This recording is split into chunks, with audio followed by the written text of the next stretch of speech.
Hey girlies, so I'm back with the most highly requested video I've ever had, which is how to braid my hair for a sew-in. So I'm going to be showing you guys what I start with, and I basically use a little bit of braiding hair, bobby balls, doesn't matter as long as it's Kanakalan. And I'm going to actually section off two pieces here on the side and just begin braiding down like so with that extension hair. So just starting there with like half a braid, just going all the way down, making sure it's not too tight.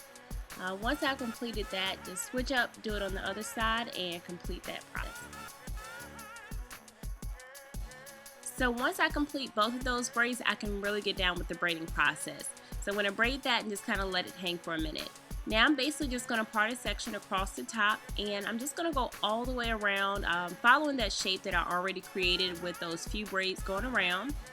And I'm just going to continue braiding all the way around, so using a little bit of weaving hair there too, just to keep it nice and taut across the hairline. I'm basically just going to keep braiding, and it's essential to keep the first at least two braids very thin, because those are going to be your most significant braids out of the whole pattern.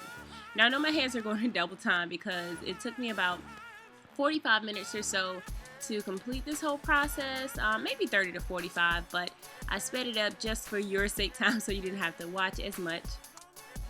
But I'm not altering my braiding pattern whatsoever. So once those two braids are created and I start going around a circular pattern, or kind of like a square almost, it's just going to keep following that same pattern, and you'll actually notice once you get to the middle, as I'm about to approach, it's going to start to get tighter and tighter, so you're going to have to adjust your hands each way that you go around. So making sure that everything stays flat is essential, and not being afraid to go back if you mess up. So if you feel a lump, definitely go back.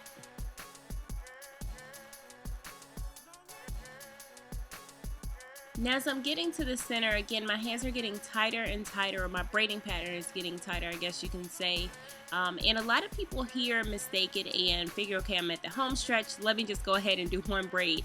But it's essential to keep this as small as possible too, depending on the thickness of your hair or your client's, just making sure that's flat. So you want to keep going until you practically can't grab any more hair. So I just braid this all the way down, like so, and then once that's done, I'm basically just going to find kind of like a gap, like where is an opening where I can keep it flat, and I'm just going to go ahead and sew it down. Again, where is the opening? Right there. And I'm just going to go ahead and insert it there, clip it so it stays in place while I'm sewing, and I'm just going to go ahead and sew that all the way around like so.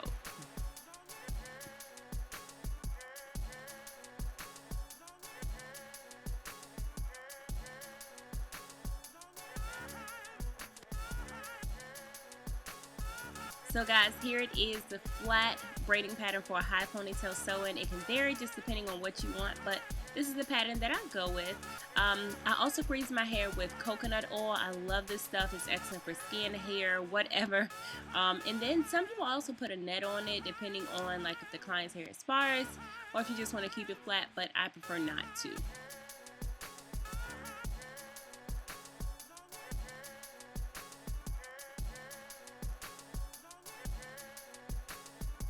Stay tuned for what? How I install it, of course. So girls, these are a few pictures of how it actually turned out in the end of me actually installing it. So if you're definitely interested, stay tuned and I will show you guys how to install it and also review on this hair coming next. Love you girls. See you next time. Bye.